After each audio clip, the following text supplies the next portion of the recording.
Alléluia. Gloire et louange à notre Dieu. Que Dieu vous bénisse encore ce soir. Que Dieu vous comble par sa grâce. Que la bonté de notre Dieu soit votre partage. Nzambe apambola biso na pokwa lelo.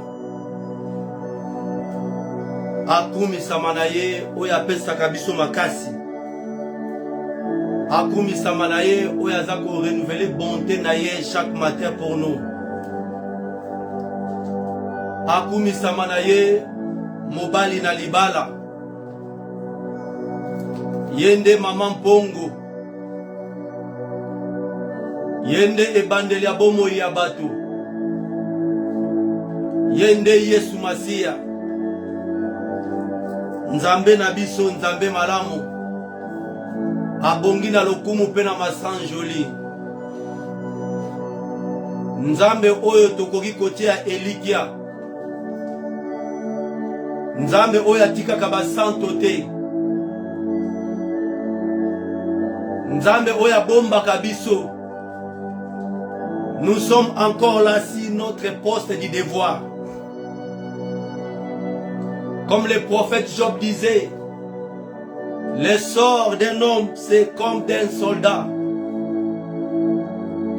Et ce séjour sur la terre est comme d'un mercenaire. Lolenge moko ba mercenaire bazelaka salaire na bango. Ezali lolenge moko biso épouse. Tozozela les jours de notre départ. Parce que bientôt là, il y aura une bombe, il y aura une flamme, et qu'on neutralise puissance de notre monde à ténèbres. Il y aura un enlèvement pour l'église. Are you ready, brother? We don't have time to waste. It's midnight -1. We are walking in the rapture time. This is not the time to play churches. This is not the time to show up.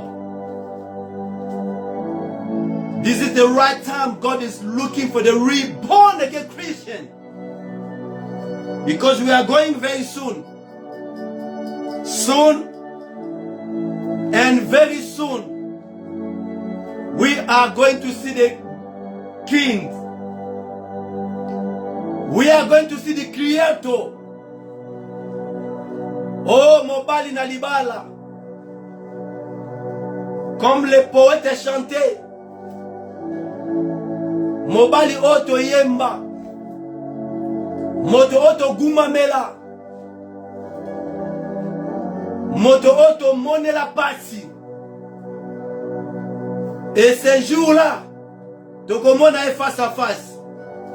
Hallelujah. That's the good news. We are going, I'm going, soon and very soon. Tokotika Satan na mabele oyo. Satan na ba ennemi na ba kotika na mabele. Nous prenons des ailes. Nous volerons comme des aiglons à la rencontre de la mère aigle. Alléluia. It's the rapture time. I love that one. Oh, God bless you, woman of God.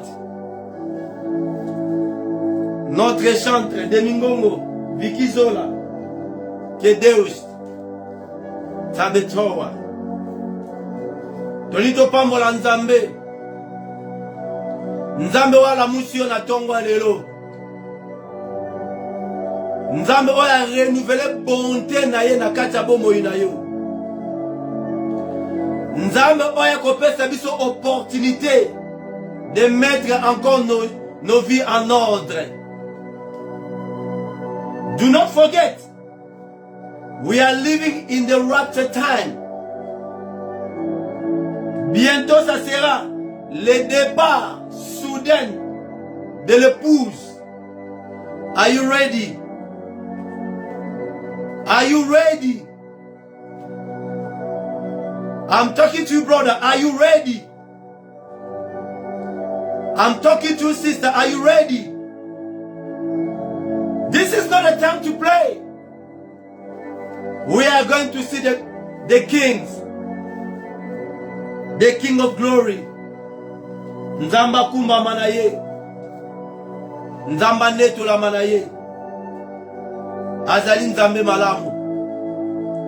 Azali nzamba azakobate la biso. Azali nzamba alingaka yo mingi. Il s'est sacrifié pour toi. Il a donné sa vie pour toi. Il a donné sa vie pour ton mariage. Il a donné sa vie pour ton mari. Il a donné sa vie pour ton épouse. Et il a donné sa vie pour ton ministère. Anzambe monene. Azanzambe na biso. Abongi na lokumu. Abongi na masanjoli. Yamana belle mais na pesi biso quelques moments. Bana ko partager lien oyo. Bana ko inviter ma bien-aimé. Loba que votre mission, retour à la parole. Et bandi kalamingite. Avato banda. Toye ko souhaiter. Toye ko consoler. Toye ko lelana libota ya maman na biso titina o akufel mobali na ye papa Jean. Notre bien-aimé papa Jean Tsumbu. C'est un frère que Toye est très bien à l'époque.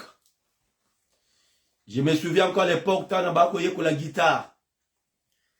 Tu vas écouter la mingi na papa et sika ya pasteur Lievens. Que son âme repose en paix.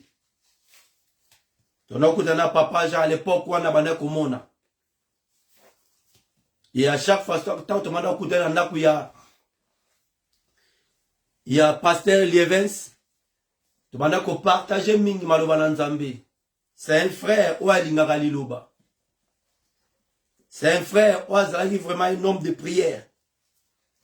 Je me rappelle que je passé par mon moment qui toque nanda ko ya pasteur Lievens. Na Klondalken, oh pasteur Lievens. Les doyens. Que son âme repose en paix. Que Nzambe aleka ko consoler bana na ye. Nzambe aleka ko consoler maman na biso Titi oya bungisi mobali na ye. Nzambe apesa kimia. Nzambe apesa kimia na libota mobimba. Et le sambo na biso ba organisateur o ba sala ba programme ya ko enterrer notre bien-aimé. Ba informer biso. Je crois que Congo Mokristo déjà sa tinja on a page na pe na poster ngo. Mais programme n'a limité. Je crois, bah programme à l'âme, tu rejoins pas ya pasteur. Toutou, Narcisse. Ce que y a ben dans Mosakoli Rocha, y a pe à repérer sa mission d'information. Ou bien tu rejoins des informations précises et pas ya neve na ye Armando. Très kenzamba pambo la biso. Très kenzamba bate la biso.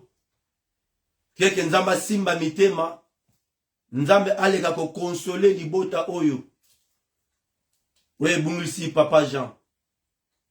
Vraiment, nos sincères condoléances à toute la famille. Tous la bine longo, maman. Tous la bine longo, Armando. Mosakoli Rocha, tous la bine longo. Mon pasteur Toutou, tous la bine longo. Toko soutenir bino na mabondeli.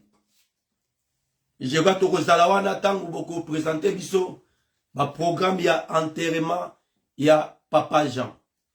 Treke Nzambe ale kasusu ko bondisa, ale kasusu ko consoler mitema na biso.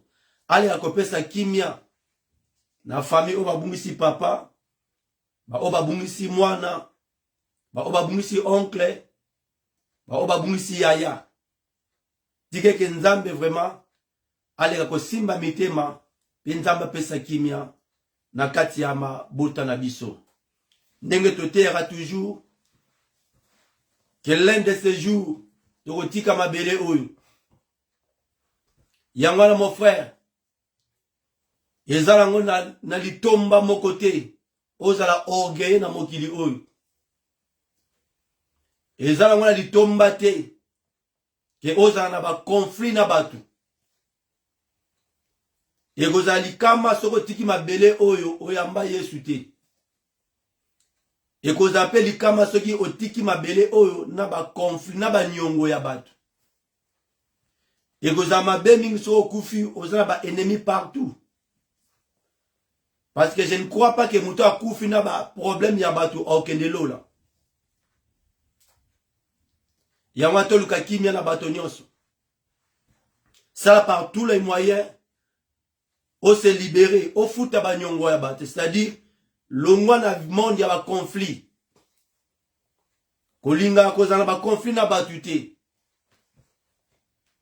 Ce qui mouta salo mabe limbisa ye, let it go. Kuchanga na motema na yote. Comme ngana lobaka je préfère que muta salanga mabe. Mais ngana ko sala mutu mabe te. Na koki jamais ko souhaiter que na vie na nga mutu moka vandi alelaka na kombo na ngai. O si moi sala ki ngai boy. O si moi sala ki ngai boy. Na ko souhaiter yango te. Mais je préfère muta salanga mabe. Je préfère muta ko salanga makambo. Mais ngana ko kosala mutu makambo te. L'apôtre Paul Arbissi, c'est là. Autant que cela dépend de vous. Soyez en paix avec tous les hommes. Luka Kimia, mon frère. Luka Kimia na communauté si que ça peut vivre. Luka Kimia na ndako libala na yo. Luka Kimia na mwasi na yo. Ça ne sert à rien au divorcer pour aucun de Luka. Moi si je suis libanda. Parce que moi si autre qui na ndako na kolela. Maya misone ba noko kita. Eko modir yo. Eko bloquer banzela na yo. Nzela o koti ya sikane za compliqué. Parce que soko tiki moi ça za kolela na kombo na yo. Ce qui m'a mis son aïe, ça quitte avec cause. Bien aimé, il sera bloqué. Il sera maudit. Parce que malédiction à maman ezo qui n'avait cause. M'a mis son aïe, tangana mabele comme libation, c'est une malédiction. Au bon atende. Yango te ko bonde la biso. Pendant que batu basa ko kufa na miso na biso. Luka Kimia. Zala na kimia na yomoko, zala na kimia na batu, zala pe na kimia na nzambe. Nabi, ça ne sert à rien. Qu'on détruit via moto, ça ne sert à rien. Qu'on sert à liboke mopo na obuni sa moto sans cause. Et écoutez yo, l'un de ces jours. Peut-être que si comme manifestation on est mon ananouté. Parce que Dieu peut te laisser. À côté quand on continue la folie na yo. Toi, tu crois que non, et Siri, tout va bien. Mais comme le karma existe, mon frère, il faut rattraper. La Bible dit que le péché t'atteindra. L'issum o sali lelo, o futango.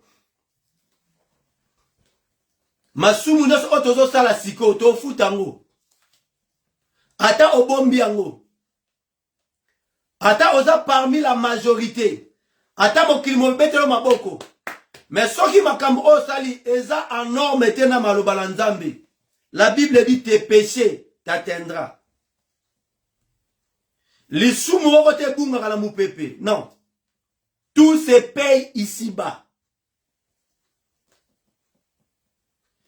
Comme maman Joël alobaki soki olingo vivre na kimia. So olingi vi na ezala bien. Alabi vis dans la vérité. Ko bâtir ndakuno na lokuta te. Ko bâtir vie na ona mensonge te. Parce que tes péchés t'atteindra. Au futango tôt ou tard. Paul a dit, on ne se moque pas de Dieu. Tout ce que l'homme aura sémé, il le moissonnera aussi. Aucun de l'eau la te na masumu na non. okende lola te na ba problème o sa bato mabele. Non, au futango ava otika mabele o. Tout se paye ici-bas. Onyokoli mutu sikoyo. Yeba ke lobi na yo pe bako nyokola yo. Onyokoli mutu lelo. Yeba ke bana na yo bako nyokola bango. Onyokoli mwasi ya bato lelo. Yeba ke mwasi na yo pe bako nyokola ye lobi. Tout se paye ici-bas. Tu vas payer ton facture avant de quitter cette terre des hommes. Masumu oto salaka na mokili eza kwa bilei oto liaka. Eza ko lo koti na restaurant. Okenda Nandos. Osengi mini. Otali biloka kolia oponi yango. Bailo chicken, bailo rice, bailo ba maïs. Bailo à boire, au lait.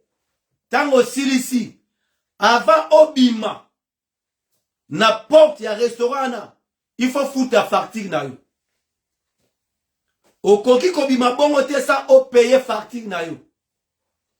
Et c'est la même chose avec le péché que nous faisons sur la terre.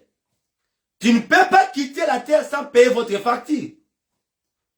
Masumu ozo sana mabele eza bilei ozo lia. Alors okotika mabele te sa ofuta facture na yo. Okofuta facture ya masumu nyonso oyo lia kina mokili oyo. Tangu oza kobima na basi ya bato eza bilei oza kolia. Tango oza kokosela basi ya bato makambo eza biloko oza kolia. Tango oza kodetruire réputation ya bana batu eza biloko oza kolia. Tango ozo kota bonganga ozo kota magie eza biloko oza kolia. Alors avant otika mabele oyo il faut foutre facture na yo. Tu vas payer votre facture. Parce que ça biloko oyo le. Oko bimate na restaurant ça o payer facture. Yango Paul a conseillé biso obi tout se paye ici-bas. Tout ce que l'homme aura sémé, il le moissonnera aussi. Yango na bondelo mon frère. Na bondelo maman. Kolingate oza na dette morale ya moto. Et bomayo. Et troubler conscience na yo. Et troubler vie à banana yo. Et troubler même vie à couple na bino. Nabi et ko troubler yo avant tika mabele oyo. Tu vas payer votre facture avant de quitter cette terre. Lelo peut-être aux agènes. Aux obetatolo. Aux amakasi. Au kota magie. Aux imbonga kisi. Et ça salo bien. Au tongi banda kwa minene. Au bimina basa mabala nyonso na mokili. Mais yaba que l'un de ces jours. Au ko paye facture na yo. La Bible dit tes péchés t'atteindra.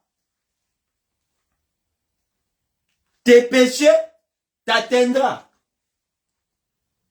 Masumu. Et qu'on catch you up.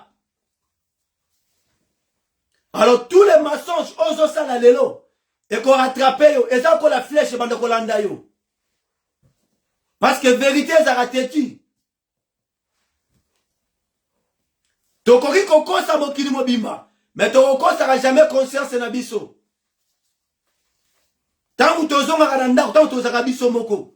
Tangu tolongola ba costume na biso. Tangu to mataka ba mbeto, esika ne conscience na yo ekomaka juste. Luka kimia na bato nyonso. Luka kimia na mwasino na kati ndako libala. Luka kimia na mobali na yo. Luka kimia na bana na yo. Luka kimia na etonga oza kobondela. Luka kimia na pasteur na yo. Luka kimia na ba para na yo. Luka kimia na bandeko. Ya papa na luka kimia libota na yo. Zala mutu wako zala. Oya memaka kimia partout akendaka. Koza trouble fait te. Et ceux qui va mikolo baza ko murmurer na kombo na yo. Ceux qui va mikolo baza ko lela à cause de toi. Tu es maudit. Yango na ko lendi sa na ko encourager yo na butu alelo oluka kimia. Aussi longtemps okoluka kimia na batu osali mabete. Ozape kimia na yo mokote. Aussi longtemps okoluka kimia esika ozofanda te. Ozape la kimia na nzambe te. Parce que avant to luka kimia na nzambe, il faut to luka d'abord kimia na batu oto vivre na bango. Luka kimia na mwasi na yo, luka kimia na église na yo. Luka kimia na ba parents na yo.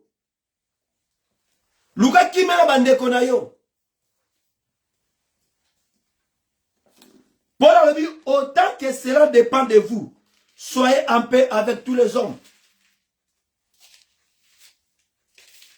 Toluka kimia mon frère. Toluka kimia. Toluka kimia partout aux alliés. Luka kimia na bandeko na yo. La Bible dit chercher la paix et la sanctification, sans laquelle personne ne verra Dieu. Donc avant on compte dans l'étape de la sanctification, tu vas premièrement chercher la paix. Si on a kimia on se sanctifier. Parce que la sanctification est une étape ya nzambe. La sanctification est sika otomona nzambe. La sanctification est sika ondamba visita kabiso. Alors nzambe akoki ko visiter yote. Soko za na ba conflit na batu. Soko za na nyongo ya batu. Neko bonde la yo. Futa nyongo ya batu. Futa nyongo wana. Parce que nyongo wana eko empêcher yo. Au côté de la deuxième étape, il y a sanctification. Ata oyembi. Ata o parler en langue. Ata o lati soutani ya pembe. Ata o tei Bible lokola Paul. Aussi longtemps que ozala kimia na batote. Aussi longtemps que ozala kimia na ndako ya libala na yote. L'étape de la sanctification et ça la maté. Dans l'étape que vous avez fait. Parce que la sanctification marche avec la paix. Luka kimia na motonyoso. Luka kimia na mosala esiko zali. Luka kimia na mwasi na yo. Luka kimia na mobali na yo. Luka kimia na bana na yo. Luka kimia na etonga na lingomba oza kosambela. Luka kimia na batonyoso. Et Bible ke musika. Et le biku tu luka kimia na ba ennemi na yo. Alléluia. Luka kimia même na ba ennemi na yo. Matthieu lobi faites du bien na bato baza ko persécuter yo. Faites du bien na bato o bazolo ba mabeli kolabo moina yo. Sala bango bolamu. Ça c'est la nature de notre Dieu. Est-ce que vous savez que Dieu nourrit même ses ennemis? Oui. Nzamba lesaka ba ennemi na ye. Bato balingaka ete nzamba lesaka bango. Et si Dieu nourrit ses ennemis, nous aussi, nous devons nourrir nos ennemis. Parce que ngana tozana aden ya nzambe. Pesanga meko. Ngana tozana aden ya nzambe.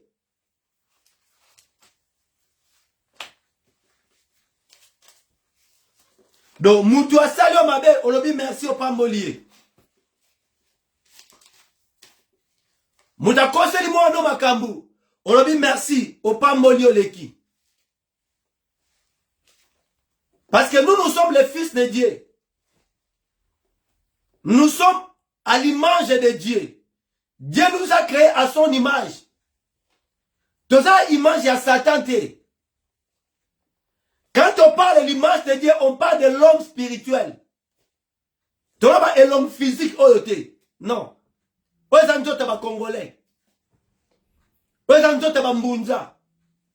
Voilà pourquoi on a un combo à Amboka. Mais l'homme, l'homme spirituel, c'est l'homme créé à l'image de Dieu. L'homme intérieur. Et nous sommes créés à l'image de Dieu. Et comme notre Père, à l'est, ennemi nae, bisope, il faut te nourrir ba ennemi na biso. Alléluia.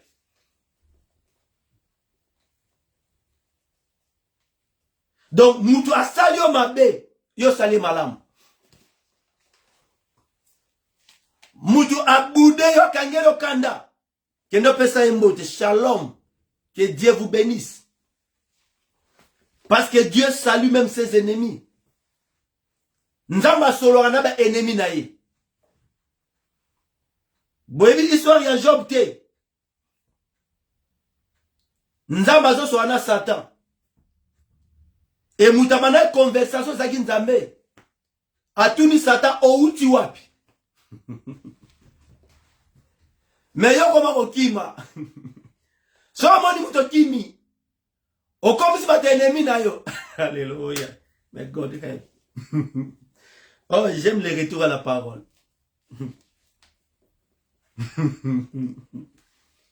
O koma okima ba ennemi na yo. O nzamba zo luka ba ennemi na ye. Nzamba zo so na ba ennemi na ye. Satan bana koleka na ye.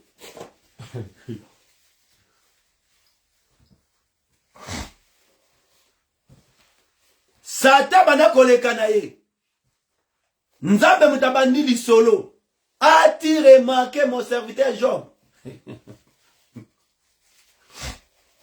Ezalite Satan mutabandaki li solo. Nzambe le mutabandaki li solo. Donc Dieu nourrit ses ennemis. Et si réellement nous sommes les fils de Dieu, nous devons aussi aimer nos ennemis. Priez pour nos ennemis. Faites du bien à tous ceux qui nous font du mal. Mais yo, on va affronter ennemi, so mono kimi. Nzamba bien.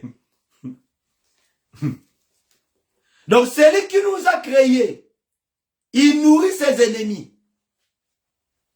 Donc Nzamba saka malamu na bato balingaka ete. Nzamba saka malamu na batu oyo même ba blasphémateur.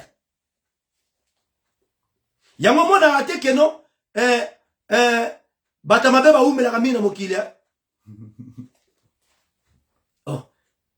Oh, en réalité batamabe il fallait ba kufa kaminga avant.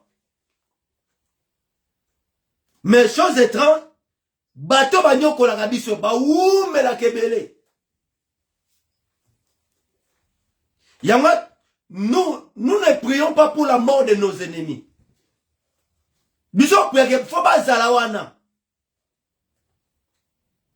Parce que bango pe bazaba ba ozaba témoin. Il y a miracle on t'a ba na kati ya ndaku na yo. Ba ozaba témoin.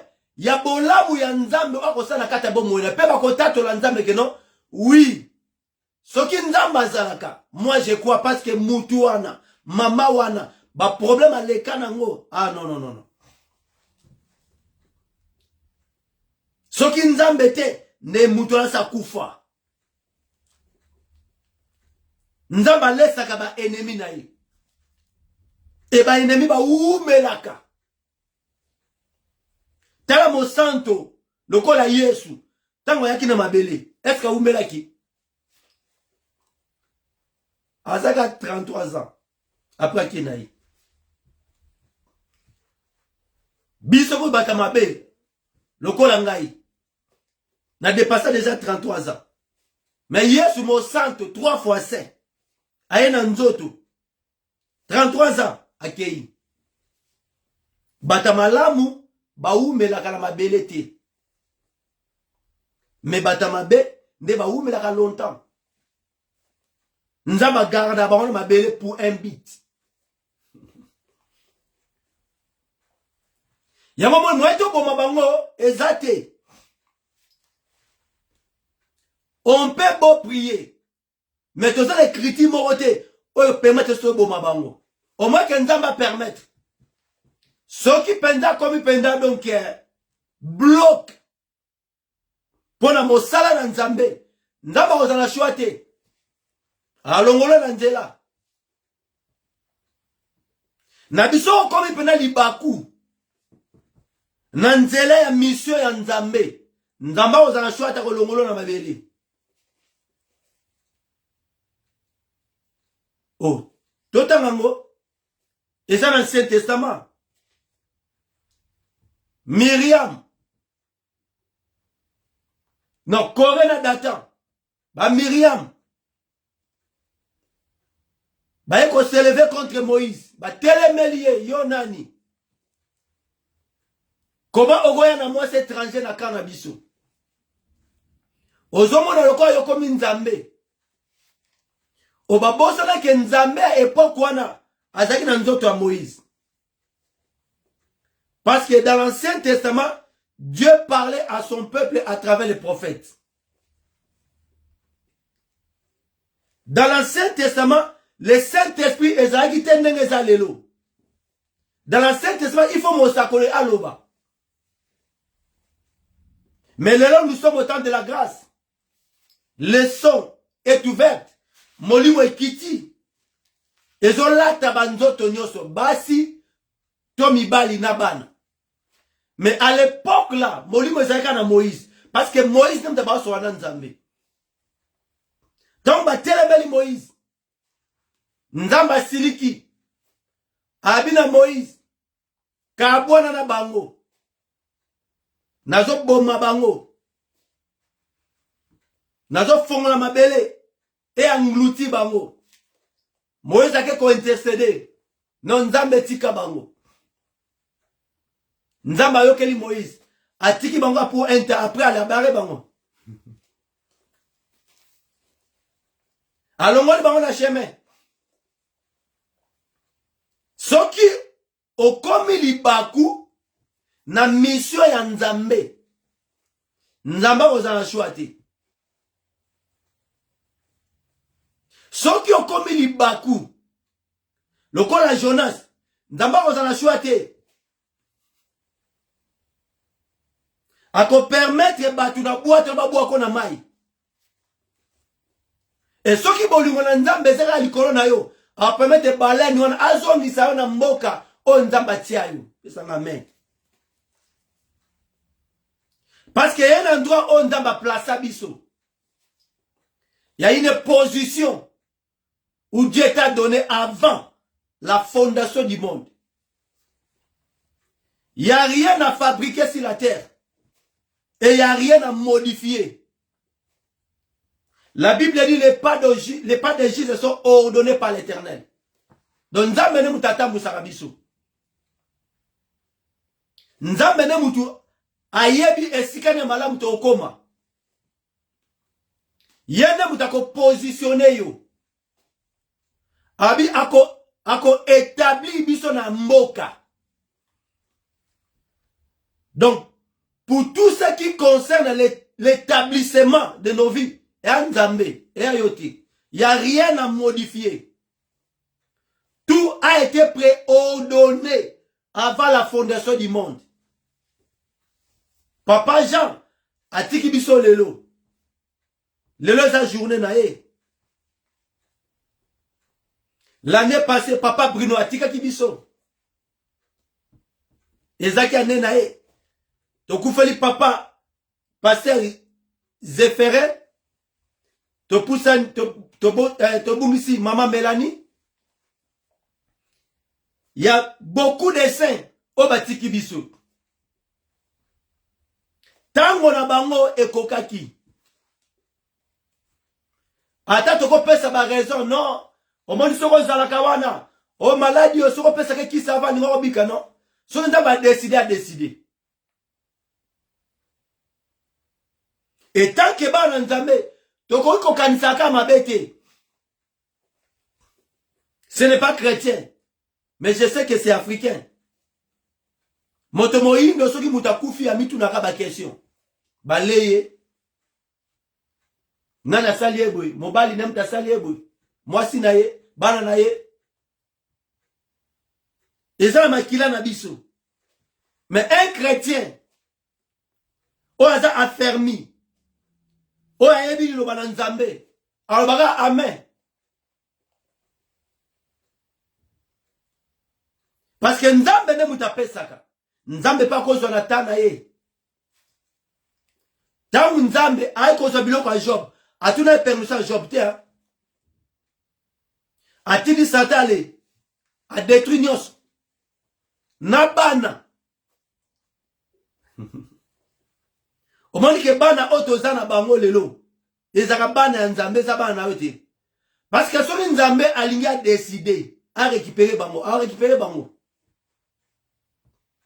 Bisote mutobo bango. Bisote muto protéger bango. Donc nous sommes que les instruments ou par lesquels nzambe a permettre bana bana nzela na biso. Mais en réalité, papa na bango, mama na bango malamu, ezaka nzambe. Parce que soki nzambe a décidé azo bango lelo, azo bango. Ozana makasi ko résister contre liwate. Mutu moko te, ala makasi wana. Yangana Job a comprendre. Alors que la mort c'est un rendez-vous de tous les vivants. De ce n'est papa j'ai accueilli. Yo peut compter combien de jours pour yo kende. N'est papa j'ai accueilli. Biso peut compter combien de jours to kende. Parce que tu tika éternellement la mabele ote, mabele oya masumu. Mabele oya tondi bandoki. Mabele oya tondi tout et bimisi ba démon no sali felo. Baza siko na bambele. Tous les démons de l'enfer sont sur la terre. Tozo croiser na bango na babis. Tozo croiser na bango na banzela. Tozo sa na bango na ba office. Mon frère, batu nyoso otomona kanzela baza batute. Mokilisi baby. Nyabandeli.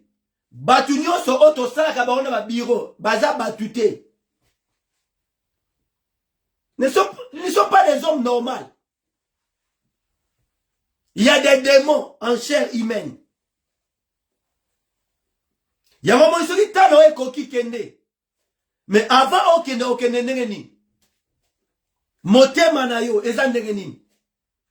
Olingo kende na banyongwa batu.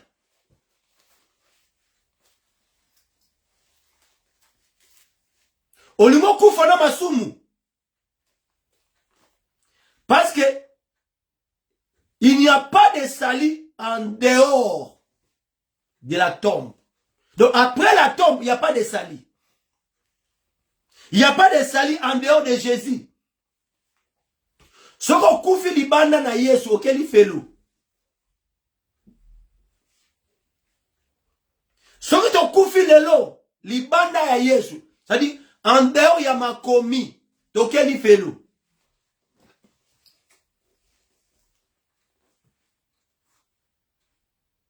Donc, au koufa, il y a un problème, mais au koufa, il n'y a pas.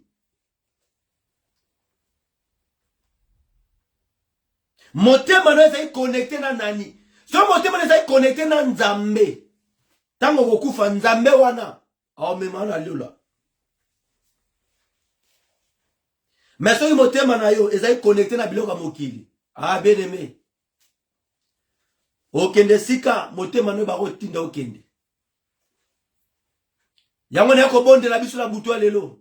Kolingate okufa na libanda ya Yesu. Li feleza pasi. Bako sayote. Na ba de li felo eza pasi. Omoni souffrance ya époque oyo. Okoko comparer ngote na souffrance ya li felo.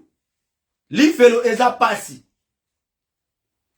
Eza eloko oyo na ko souhaiter te yo okende kuna. Parce qu'on souffrit. kuna okobetama, kuna okonyokwama, kuna okolinga même omiboma, popema ma okufate. Il y aura des monstres astrés, il y aura des images, il y aura des démons qui vont tourmenter. Il y a les liens de tourment. Ton âme est un tourment.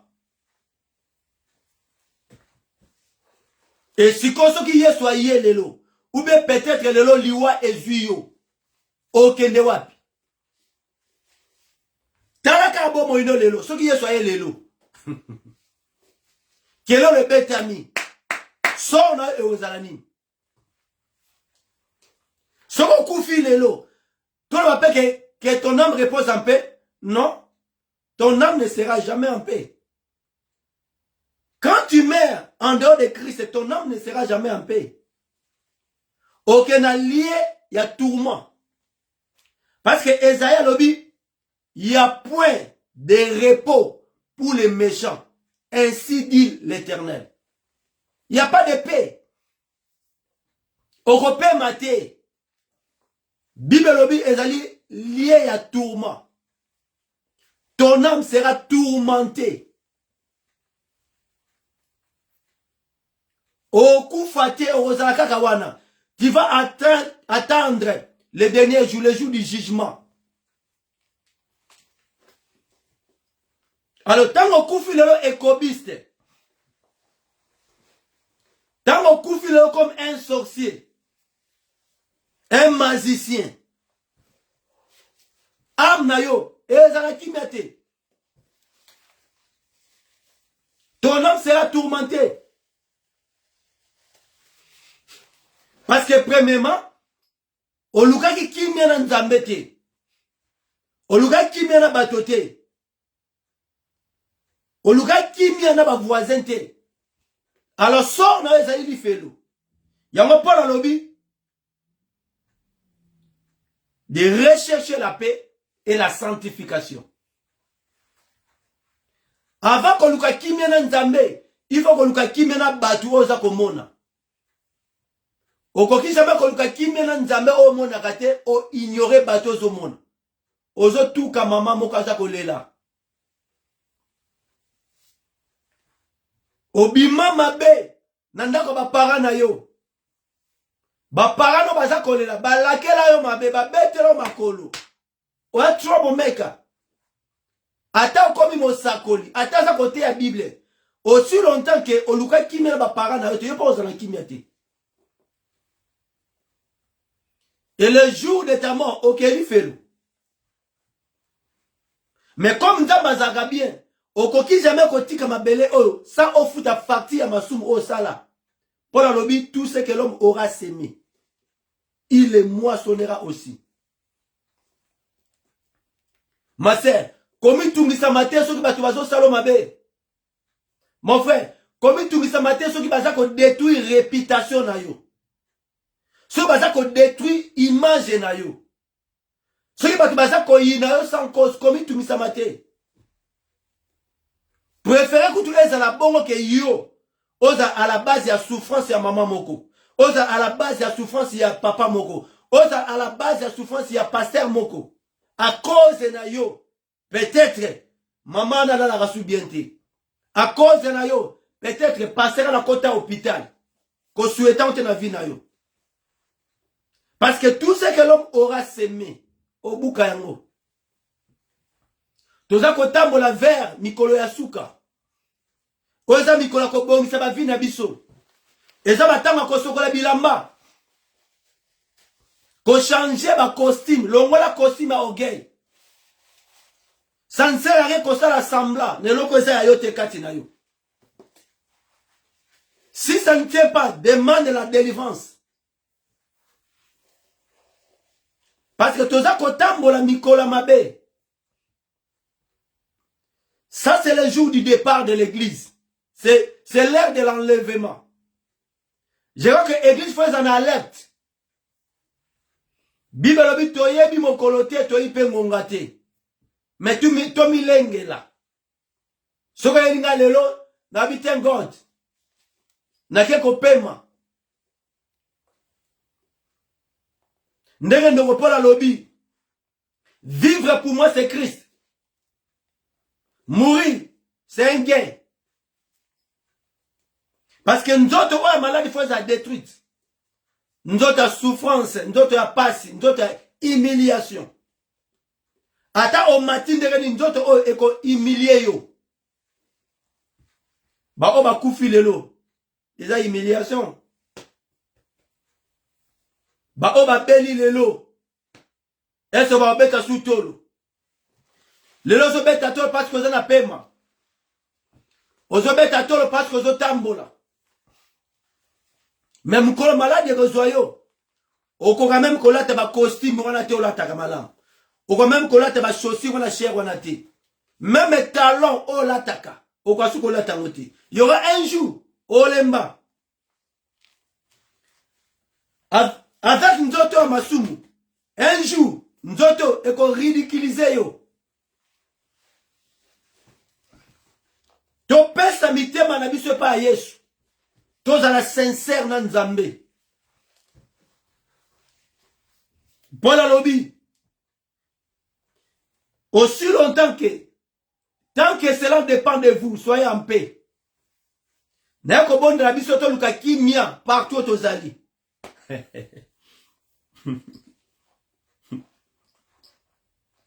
Luka kimia na motonyoso.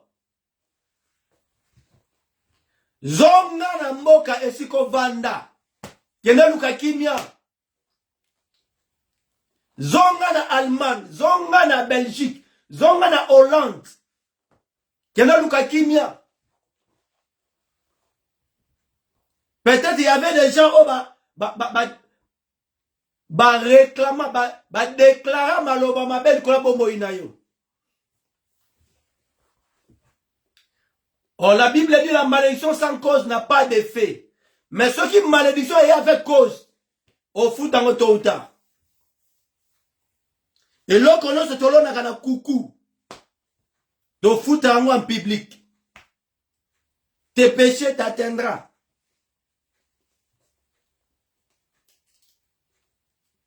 Ce qu'on lingue au vivre, aux à la l'aise, n'a ma belle eau, vit dans la vérité. Marche dans la sainteté. Sois intègre. Un homme droit. Comme Job. Détournant le mal. Craignant Dieu. Serre l'Éternel avec tremblement. Parce que tu es bingongate. Mutasalo mabe, pambolaye. Mutaluki problème na yo luka kimia na ye. Comme nzamba sala biso na image na ye. Comme nzamba tata na biso ye alesa ka ba ennemi na ye. Biso pe, il faut to lesa ba ennemi na biso. Faut to sala ba mo malamu.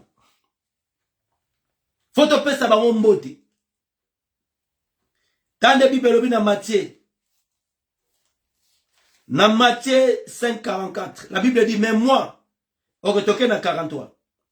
Dans 43, la Bible dit, vous avez appris qu'il a été dit, ça c'est le prophète Moïse, tu aimeras ton prochain et tu haïras ton ennemi.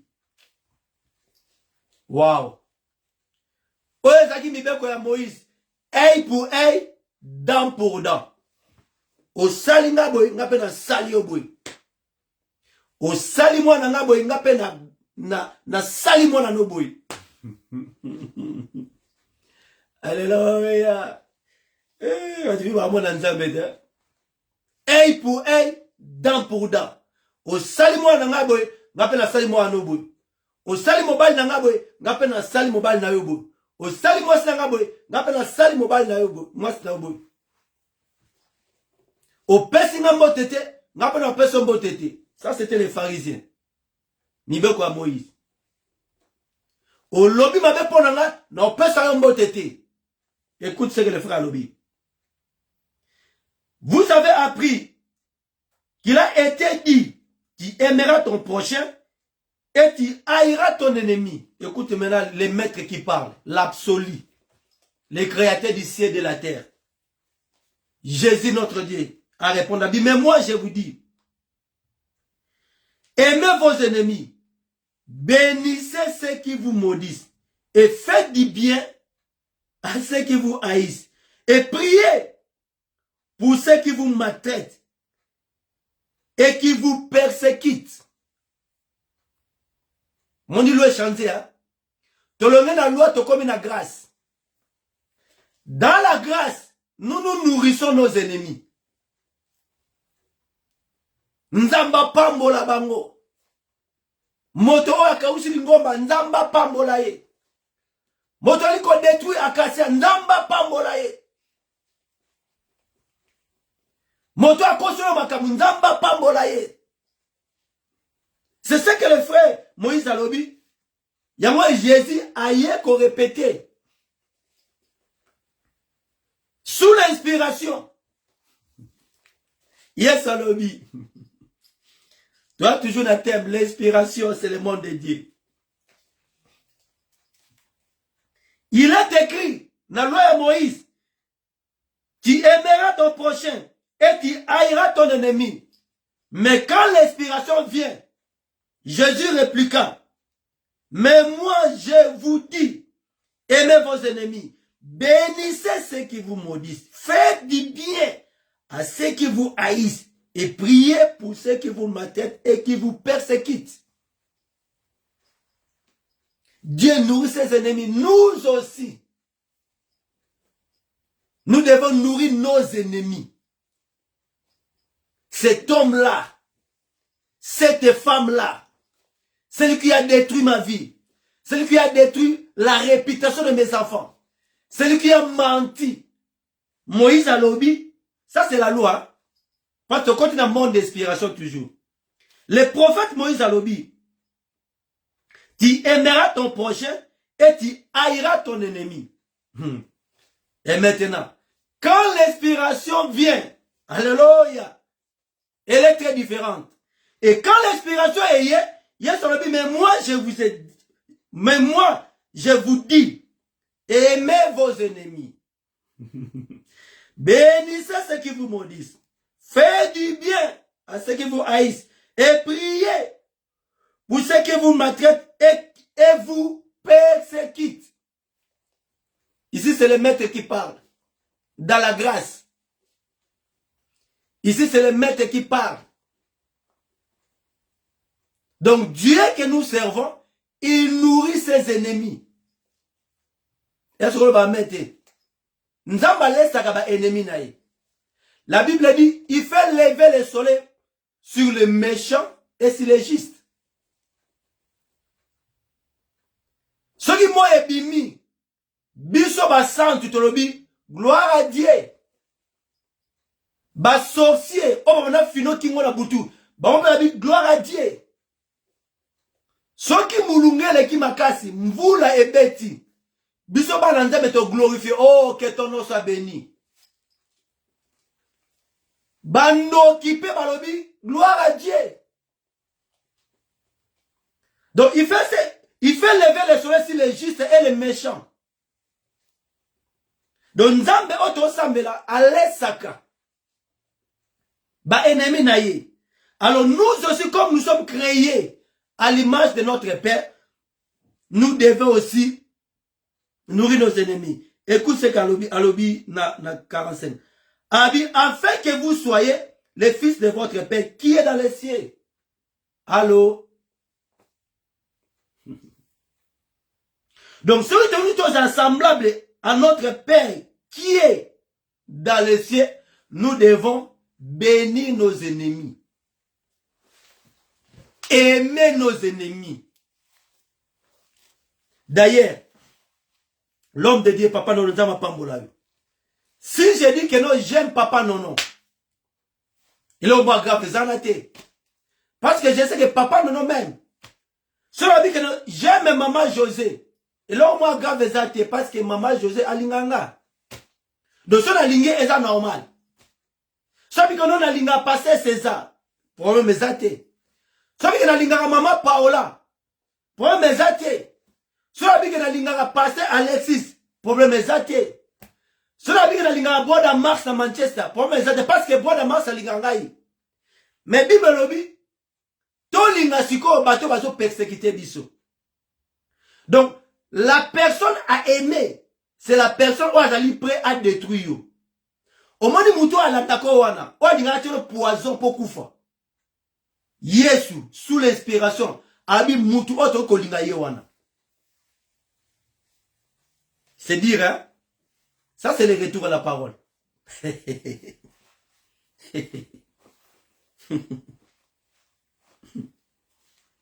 Mais yo ennemi na yo, ozako massacre ye. Oli ko sentir yeti.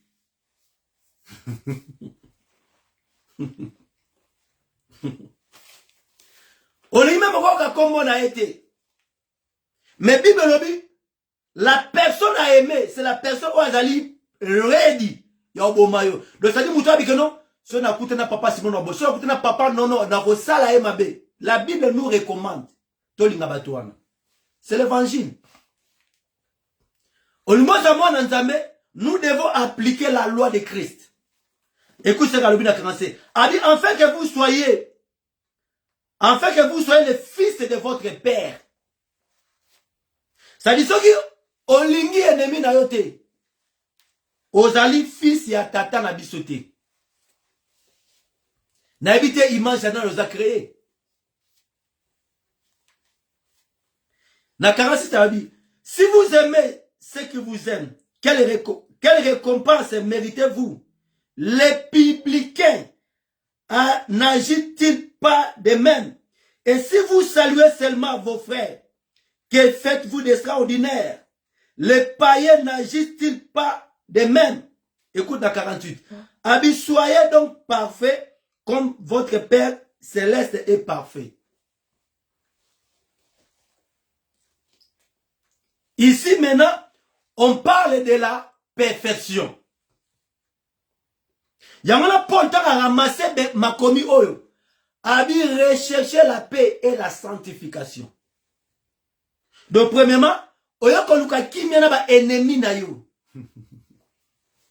Afin que vous soyez fils de votre père. Obaninga ko pambola bango, obani ko lesa bango. Mais yo eloka liboso bi ke non. Comme il y a salinga mabe, nga pe fona sale mabe. A sali mwana nanga mabe, ngai pe fona détruit bala na ye. Ça c'est l'acte d'un publicain, un païen. Et je doute que na état oyo rosa moli mo santo.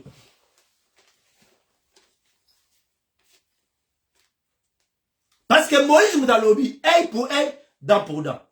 Au pesinga mbote na pesi mbote. Au pesinga mbote te na pesi mbote te. Au benginga na bengi yo. Au benginga ite na obenga yo te. Yango moni batebele baso kufa na ndako to benga bango te. À cause de la loi de Moïse oyo. Beaucoup de prédicateurs basés dans l'Ancien Testament, ba benga ka batute. Ba yo aga sangaliwa. Soko que tu n'as même maman titi. Combien de prédicateurs dans moko ba na benga papa ba benga paye bazate. Pona ni ba benga ka été. Ba passer toujours vivre dans le Nouveau Testament mais toujours pratiquer makambo ya Ancien Testament. C'est comme si voile ya Moïse et l'ongwa na mitela miso na biso. Œil pour œil, dent pour dent. Aya kene tonga na ngati gape na okene kuna te. Aza membre ya église na ngai te, na okene matanga na ye te. Les pharisiens du temps moderne. Abenga ka ngai te na okene matanga na ye te. Les pharisiens.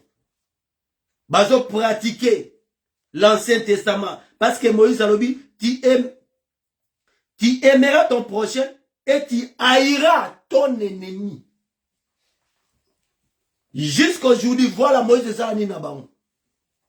Mais quand l'inspiration est Yesu sous l'inspiration à l'obi. Mais moi, je vous dis, aimez vos ennemis. Bénissez ceux qui vous maudissent. Faites du bien à ceux qui vous haïssent. Et priez pour ceux qui vous maltraitent et qui vous persécutent. Et na 48 alobi, Abi, soyez parfaits comme votre Père céleste est parfait. Ici maintenant, on parle de la perfection avant ton nettoiement. Oko nettoiement kate soko komi parfait. Oko nettoiement kate soko appliquer makambo te. Yoza toujours na loi Moïse dent pour dent.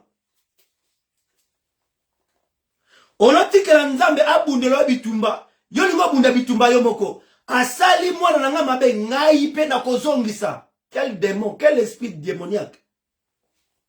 A détruit mobali nanga nga pe na ko détruit mobali na ye. Non.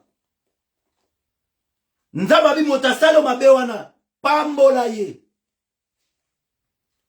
Et Paul sous l'inspiration comprend dans lobi que non.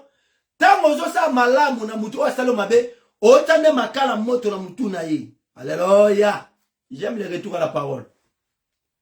Et makala wana et troublé. Azana tourment, azana kimiate. Azana toujours agité, azana ba palpitation. Malade d'estomac et si la tête. Parce que tant que vous avez pambola ba ennemi na yo, tant que ça bolamu pona bango bibelobi premièrement, ocha makala moto.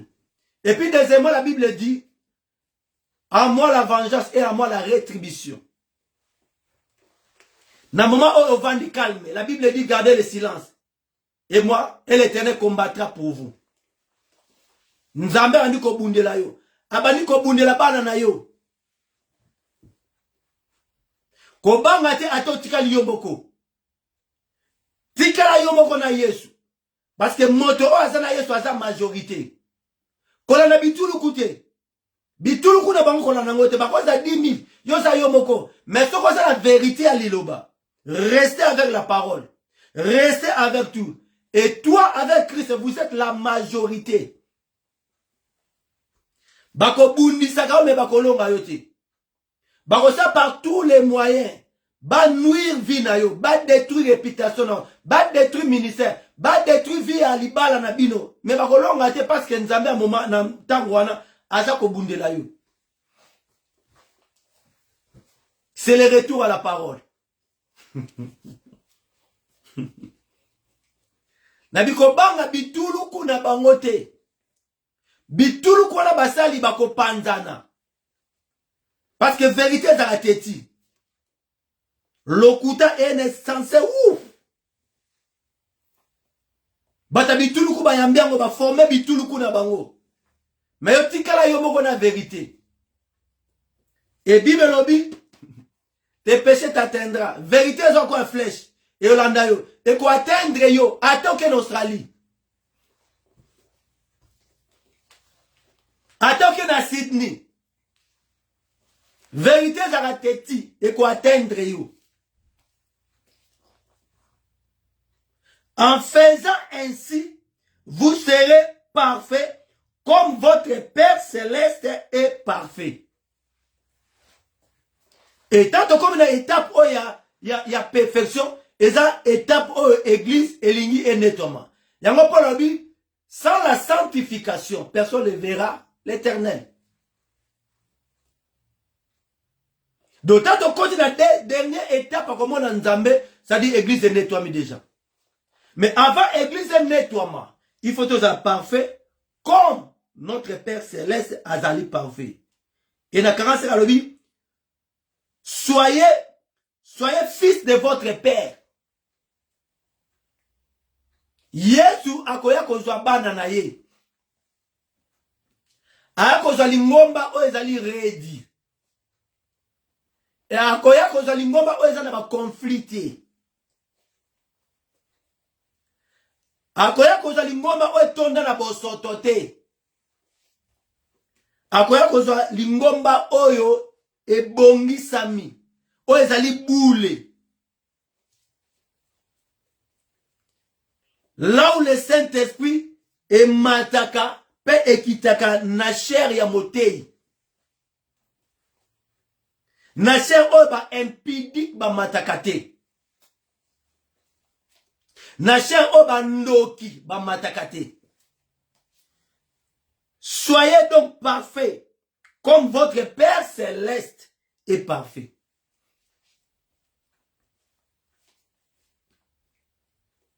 Si cela dépend de vous, Paul a lobby, soyez en paix avec tous les hommes.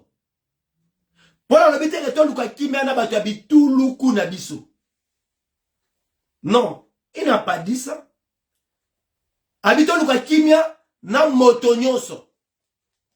Et tant pour la bateau luka kimia na bato nyonso. Donc, acha même ba pagano na kati, même les sorciers. Mais yo so to sali tout na libota na yo. Osola ratina ba mamba famille na yo. Osola ratina ba parents na yo. Bando koma na poto. Okacha bango likasa. Okoma na yo bien. Olingasu bangote. Si cela dépend de vous, Paul dit, soyez en paix avec tout le monde.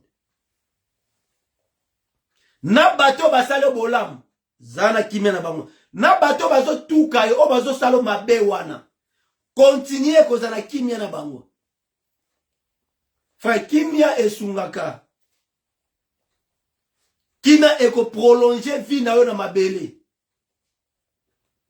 Kimia pesaka bonne santé. Kimia ebengaka ba inspiration.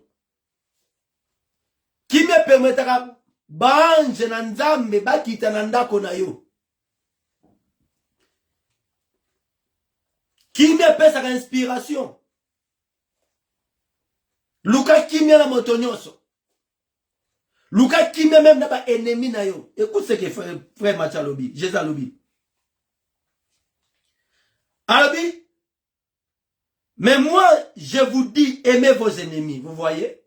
Aimez vos ennemis. Moto ozo considéré comme ennemi na yo. Banda d'abord ko lingaye. Soki ya lingi yote, yo lingaye nanko. Alors, c'est le retour à la parole. J'aime ça. Ça dit, ennemi oyazo lingayote. Ennemi oyasali etuluku na ye. Ennemi oyavandi azoloba mabe na yo. Aboseli peut-être malamu oyo salaye. Bible bito linga bango. Soki ya lingi yote yo lingaye nanko. Quand on parle de l'ennemi, ça dit mutu alukaka yo, mutu alukaka boma yo. Abi non fwe lingomba ne kauka. Nako kausa penyel, nako vandise na ndako. Akoye bang. Donc, tant que so mire eloko wana nzamba bi bata bongo ne tokolinga bango. Moto so tambola na komolo partout. Abi aimez vos ennemis. Do sala bango moni bible ndobi. Abi sala bango bolamu. Si cela dépend de vous, soyez en paix avec tout le monde. Na bandoki ya famille. Na mama kulutu. Na magatra wana oya nyokola na bomwana. Bible luka kimia na ye. Linga ye. Soki ya lingi yote yo linga nanko. Oh. Écoute ce que la Bible dit. La Bible dit soyez parfaits comme votre Père céleste est parfait. Dans 45 Galobi, en fait que vous soyez les fils de votre Père. Oh, notre Père nous a aimés tant que nous avons pagano. Tant que nous avons ennemi ya nzambe, nzambe alingi biso. Omoni bolinga nzambe. Dieu nous a sauvés tant que nous avons pagano. Nzambe alingi biso nanko. A tout ni permission na biso te. Tant que nous avons bandi na matete. Ba voyou. Tosa makama mabe na mokili. Nzambe alinga ki biso nanko. A tout na ki permission na biso te. C'est ce que Christ a dit. Mais moi je vous dis, aimez vos ennemis. Linga ba ennemi, c'est-à-dire ennemi ça muto alinga ka yote. Alinga ko sentir yote. Yo bondela o linga ye. Senga nzamba peso motema ko linga ye. Oh, les retours à la parole. J'aime ça. Linga nanko. Ndenge nzambe alinga biso nanko. Tant que tu ennemi en Zambé, Christ est mort pour nous. C'est ça l'amour de Dieu. À tout le qui permission à yote. Aïe kolbate que nous Simon azo linga yo lobini. Nama sumu nanga, nama ben nangai. Il a versé le sang pour moi. Il m'a aimé, ça a tout nanga permission. Et na 44 abi, aimez vos ennemis. Vous êtes trop linga bango nanko. Ake musika lobi, bénissez ceux qui vous maudissent. Mutu wana zo la kelo mabe. Kwa zo souhaite kufa na yo. Nzamba bi pambola ye. Oya sali etuluku na ye. Basangana etuluku. Bazako lakela yo mabe. Bibe bi linga bango. Pambola bango. Pambola etuluku na bango. Pambola ba mariage na bango ba prospérer. Komodi bango te. Linga bango nanko. Sepela bango nanko. Bénissez ceux qui vous maudissent. Et faites du bien à ceux qui vous haïssent. Nzamba saka malamu na bato balinga kete.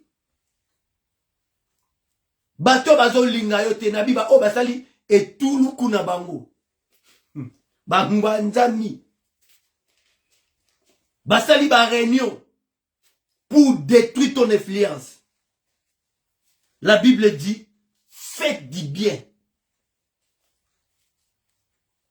Au monde de l'eau, comment on se les ganda kunaye, si on a la capacité de ça malamu, sala malamu.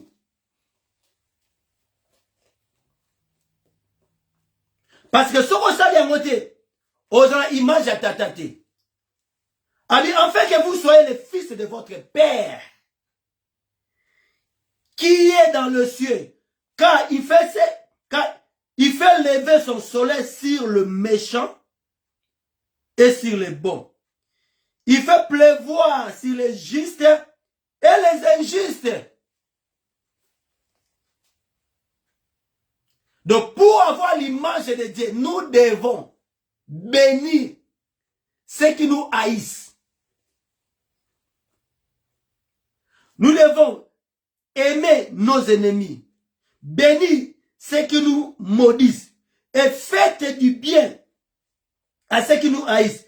Et à qui vous savez priez pour ceux qui vous maltraitent. Bon, bah maltraiter yo. Bon, bah maltraiter balana yo. Yes, lobby.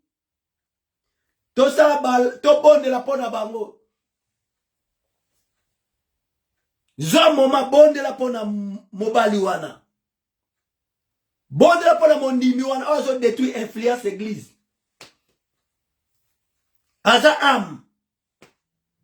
Aza kaka mvouté. C'est un esprit à s'élever. Et un autre. Le désir de la chair n'aime de te pousser. À salayo mabe. C'est le désir de la chair. Les autres salaye à maltraiter yo. C'est le désir de la chair de te salaye à persécuter yo. C'est le désir de la chair de te salaye à laquela yo mabe. Et un autre. Mouté ko saye. Yango bi melobi. Bonde la pona bango. Et un voûtement. Et un normalité. This is not right. Et na kosala malamu likolo na bango. Soki bango bazo continuer kosala mabe. Pona lobi. Otela bango makala moto na mutu. Et makala moto les ali. Ils ont plus que film. Il y a plus que prière de combat au Tosalak. Vous voyez? Si cela dépend de vous, soyez en paix. Ça dit, Moutassali o mabe, on a raison. Au fond, les Biblia, au temps de l'écriture, ils ont appuyé position na yo. Et Moutouana a accusé, a wrong, a fautif, a détruit ministère, a détruit moi si na yo, a détruit mobile na yo, a détruit même bana na yo. Pour la lobby, Si cela dépend de vous, soyez en paix avec tous ces hommes. C'est-à-dire, asalinga mabe. Mais pona bolingo na nzambe. Pona kimia na ngai moko. Pona lobi, luka kimia na bango. Alléluia. Nous retournons maintenant au retour à la parole. Alléluia. Pona bi luka kimia. Moto o lesa kilobi. Lelo akomi ko maltraité yo. Akomi ko finga yo. Pona lobi bonde la pona ye. Pambola ye. Sala bolamu pona ndako na ye. Mwasi na yaza maladi. Bonde la pona santé ya mwasi na ye.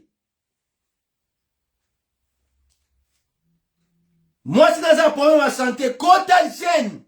Pona santé ya mwasi na ye. Nzamba yo kela ye mawa. Moto wazo linga yo te linga na nko. Parce que Yesu tanga linga kibiso na nko. Quand nous étions ennemis de Dieu, Christ est venu, il a versé le sang. Quand tu étais ennemi de Dieu, Dieu t'a aimé. Ça a tout nayo, aligno nanko. Yamane sabi, aimez vos ennemis. Parce que ennemi n'a ko linga yo te. Mais yo siko linga ye, o ezali le retour à la parole, o komi high level. Yamaka mnanzambe. Et c'est ça même prière à combat. Vraie prière à combat yango. Ennemi na yo, oazo luka par tous les moyens au koueya. Aza ko méditer shit na yo. Bible lobito linga bango. Bien que ennemi no alingi yo te, yo linga nanko. Parce que tant que linga ki nzambe te, nzamba linga biso nanko. Bible dit, agneau était immolé avant la fondation du monde. Donc avant Toya Mabele, agneau était déjà immolé pour moi. Quand j'étais un païen, bandit à ma tête, l'agneau de Dieu était immolé avant la fondation du monde pour moi. Péché que j'étais, Dieu m'a aimé dans condition qui bo pagan notre salakanango. Alors quand Christ a dit aimez vos ennemis, linga bango nanko. Bonde la pona bango nanko. Tia bango na mabonde li. Soko moni ennemi na yo. Te yem tabe na ennemi parce que yo ennemi na été. Soko moni mutaza ko boya. Lo sambo. Yo bonde la pona nanko. Eza milimo nemte eza. Eza posa nzoto. Alléluia. J'aime les retours à la parole. Soon, very soon, we are going to see the King. Hallelujah. Soon, very soon, we are going to see the King. Soon, very soon, we are going to see the King. Hallelujah. Hallelujah. We are going to see the King. Soon, very soon, we are going to see the King. Soon, very soon, we are going to see the King. Hallelujah. Soon, very soon, we are going to see the King. Hallelujah. Hallelujah. We are going to see the King. Si vous aimez ceux qui vous aiment, quelle récompense méritez-vous? Le publicain n'agit-il pas de même? Nous ne sommes pas des publicains. Mais le na mangomba, il y a plein de publicains au temps moderne. Bango bazaka na loi ya Moïse. O salinga mabe na salio mabe. O sali mwana na mabe na sali mwana na yo mabe. Olobi makama mabe pona nga pe na lobi makama mabe pona yo. O fini mwana nga kingo na butu nga pe na kozo ba ndoki ya famille ba fina yo kingo na butu. Non. Autant que cela dépend de vous, soyez en paix avec tous les hommes, même avec nos ennemis. Je répète encore, même avec tes ennemis. Soyez en paix avec eux. Yanga Paul a dit, recherchez la paix et la sanctification, sans laquelle personne ne verra Dieu. Donc Dieu que nous servons, il nourrit ses ennemis. Alors si nous sommes à l'image de Dieu, nous devons aussi nourrir nos ennemis.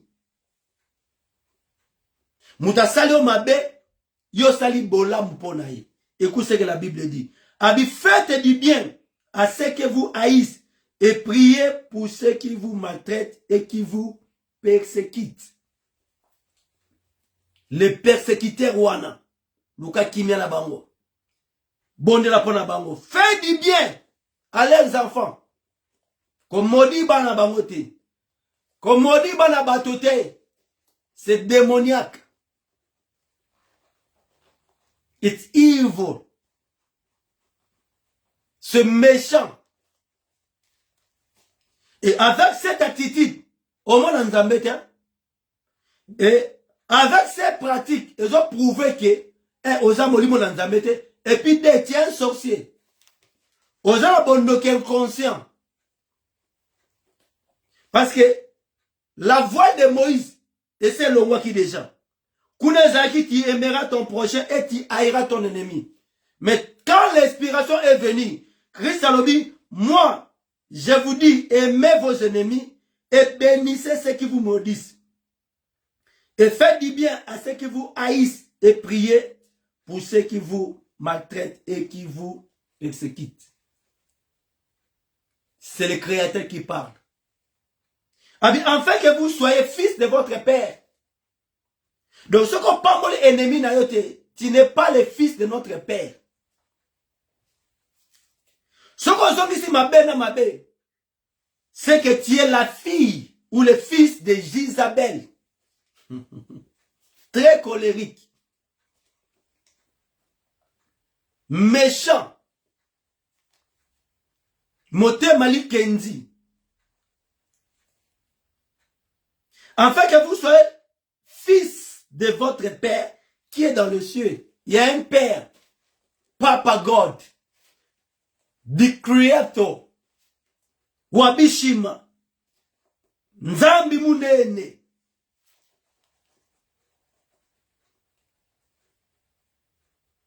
Les listes de la vallée. Alléluia. Tire que Nzamba pambola biso. Tire que Nzamba pambola yo. Luka kimia na motonyoso. Manque de paix. Et bon batebele. Lelo batebele ba kufi na mboka o ezali manque ya paix. Ennemi a tellement pression dans ma vie. Ennemi a tellement pression dans ma ndako. Batu mingi ba ko asu ko paix maté. Ezali manque ya kimia. O soko za na kimia e ko prolonger ba vie na yo na mabele.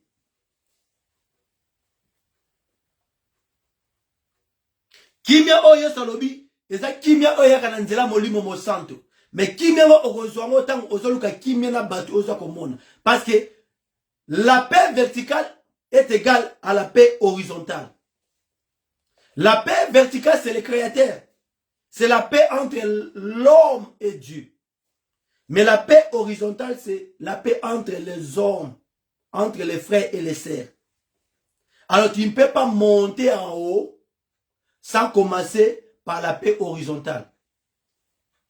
Lukana ki mena mutozo mona. Parce que mutozo a collé la jour et nuit. Et puis, on a conscient que makam o sali, et a faute na yo. Mais au boy ko luka kimia na ye. Oke luka kimia na nzambe. Non. Non. So ke pa nzambe, nzamba kozongi so pas mutu. Parce que kimia ozo luka, e uta likolote me, kimia ozo luka, e uta pas mutu. So on peut si mutu na kimia, automatiquement molimo ye. Nzambe limbisa ngai. Nasali mama oyo boye. Nzambe abane non Simon. Zonga pa mama wana. Kende koluka kimia na ye. Soki toluki kimia na bato, Nzambe automatiquement aopesa biso kimia. Parce que Nzambe azozela biso azotala. Azotala oko agit comment. Soki luki kimia na être semblable te. Soki luka kimia na Nzambe ndenge nini? Osambela ndenge nini?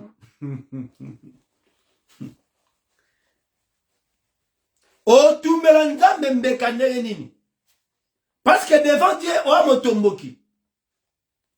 Il y a une femme, ton père, ta mère, petite sœur na yo, petit frère na azolela, na makam o sali na nko. Donc le pardon vertical est égal au pardon horizontal. Donc faut nous connaître qui mena mutozo mona. Yamana David Alobi, il est doux et agréable entre les frères de demeurer ensemble. Ça la met quoi?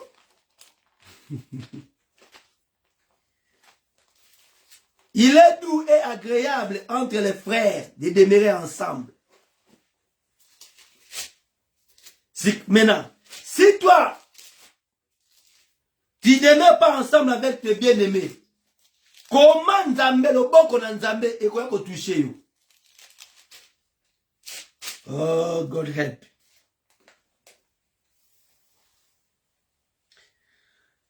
Oh, voici qu'il est agréable, qu'il est doux pour des frères de demeurer ensemble. Écoute maintenant. C'est comme l'huile précieuse qui répand sur la tête, descend sur la barbe d'Aaron, qui descend sur le bord de ses vêtements. C'est comme la rosée d'Hermon qui descend sur les montagnes de Sion, car c'est là que l'Éternel envoie la bénédiction, la vie pour l'éternité. Des Pierre. Écoute les femmes. Car c'est là que l'Éternel envoie la première chose de la bénédiction, la vie pour l'éternité. Lorsque nous ne demeurons pas ensemble, il n'y a pas la vie, il n'y a pas de bénédiction pour l'éternité. Donc tout dépend de nous. Donc avant qu'on nous kimia na Nzambe, luka kimia na bat parce que offenser ne mutu. Osande mutu mabe. Il faut que nous réparer ba tort au sali. C'est la loi de la restitution. Remets la chose à sa place. Remets l'acte et la parole à sa place et Dieu va te bénir. Lorsque nous nous demeurons ensemble, c'est là que l'Éternel envoie la bénédiction, la vie pour l'éternité. Abi, l'huile, premièrement, l'huile précieuse qui descend sur la barbe, ce sont les frères qui s'embrassent. Et qui descend sur le bord de ses vêtements. Et remplit ensemble Mobima. Et remplit corps. Les mêmes huiles, où ils ont quitté la moutou, il y a quitté la mandef. Et puis il y a quitté la vêtement. Corps. Si le corps demeure ensemble, c'est là que l'Éternel envoie la bénédiction, la vie pour l'éternité. Autant que cela dépend de vous, soyez en paix avec tous les hommes, afin que nous nous demeurons ensemble. Voici qu'il est agréable, qu'il est doux pour des frères de demeurer ensemble. Et lorsque nous sommes dispersés, divisés, l'huile qui coule sur la tête et qu'on répande sur les bords de ses vêtements. Et sur la moutou. Très que nzamba pambola biso. Très que nzamba pambola lité naye. Teke nzamba sala biso bolamu. Totiki butwa lelo maboko na nzambe. Nzambe abondi sa konsole mitema na biso. Nzamba pesa yo kimia. Nzamba kende ko konsole libota ya mama Titi bana nyonso. Nzambe a visité bango na butwa lelo na kombo na Yesu Masia. Na kombo na Yesu Masia. Tobandi kotika butu na maboko na nzambe. Yonde monganga monene. Mafuta na oli kola bombo ina ngai. Mafuta na kata bandako na biso. Yonde nzambe na ngai. Toye na se makolo na yo. Tobandi ko gumba mela yo. Tobandi ko pambola yo. Yonde pandanjila. Mobali na libala. Mobikisi ya mabota. Mopesi bana. Okumba manayo yawe. Onetola manayo. Natiki libota na ngala maboko na yo. Natiki ministère na maboko na yo. Natiki ndaku na maboko na yo. Natiki bandeko na ngala maboko na yo. Mapasi na maboko na yo. Kuone na ngolu na yo. Faveur na yo elokalize ye. Natiki babele me bazaka bambeto pito na maboko na yo. Yonde bonganga monene. Kenoko la musabato balali na bankoma. Kenoko bimisa bango na maladi bazana ngo. Na kombo na Yesu. Yesu na butwa lelo. Longola maladi mosika na biso. Longola maladi na bandako na biso. Na bandiko bonde la yo. Na bandiko guma mela yo. Na butwa lelo yawe. Bomba bikuke na biso. Bomba biso yawe. Totiki seme na maboko na yo. Totiki bandela bana maboko na yo. Lipata na nkembo. Ekuvi mabota na biso. Natiki mama Jose na maboko na yo. Natiki papa Delphin na maboko na yo. Natiki Ale Mandebu na maboko na yo. Natiki mama Joanna na maboko na yo. Batela mama Juliana. Batela bana na ye. Bomba mama Jari. Kangola bana na ye. Kangola ye na maladi ya famille. Yonde ntambe malamu. Natiki Jacques Bakutu na maboko na yo. Natiki Charlie na maboko na yo. Natiki Christian na maboko na yo. Natiki mama Rita Bakutu na maboko na yo. Omimoni sa mabomo ya mama Françoise. Natiki mama Jetu na maboko na yo. Natiki papa Feli na maboko na yo. Natiki mama Elise na maboko na yo. Mona mama Njuzi. Mona mama Bobette. Natiki papa Boulou na maboko na yo. Le Dieu des dieux. Le Dieu de gloire. Le grand médecin. Côté na ndako pama Paula. Mema miracle na yo Yahweh. Na butwa na yo Yahweh. Natiki papa Rifa na maboko na yo. Natiki épouse na mama Mifi na maboko na yo. Mimoni sama Yahweh. Mimoni sama mo mama Suzy. Mimoni sama mo ya papa Gabi. Mimoni sama mo ya mama Pasi. Yonde ntambe malamu. Mimoni sama mo ya papa Alpha. Mimoni sama mo ya papa Ntingi Alfonso. Natiki mama Alfonso na maboko na yo. Okumba mana yo Yahweh. Onetola mana yo. Bomba biso Yahweh. Pendake bupepe mabeza kobeta. Longola molimo maladi. Ombe de la mort. Weza kosione na mboka oyo. Nzambe épargne-moi. Épargne ma vie. Épargne la vie de nos enfants. Yesu tu es liboso na toza ko bondela. Mona mama Adassa. Papa Dani na maboko na yo. La Bible dit a envoyé la parole. Et la parole les a guéris. Le guérisseur divin. To bondelo na butwa lelo.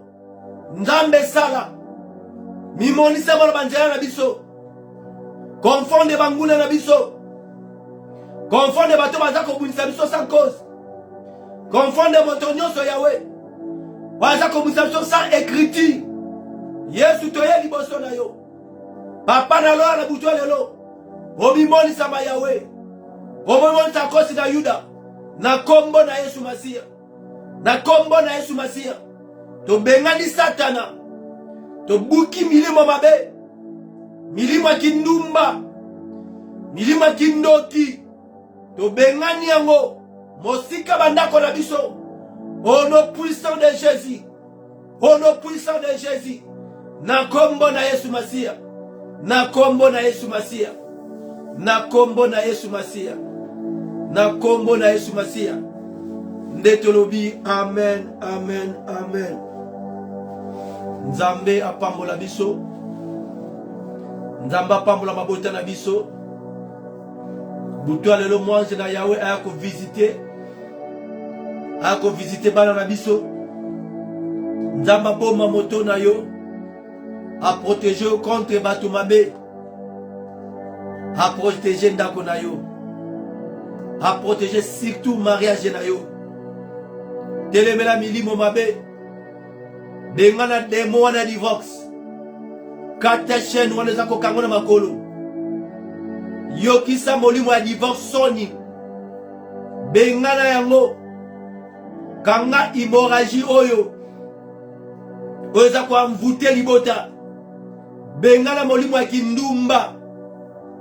Longola ngo mosika na yo. Longola ngo na nzoto ya mwasi na yo. Bengana ngo na nzoto ya mobali na yo. Buka ba hotel ya famille. Banda ko renverser yango. Na kombo na Yesu. Na butu ya lelo. Le Dieu de la visitation. Aya ko visiter yo. Le Dieu de la visitation a visité ma bota na biso. Le Dieu de la visitation a impacté ndako na yo. Na kombo na Yesu Masia. Na kombo na Yesu Masia. Na kombo na Yesu Masia.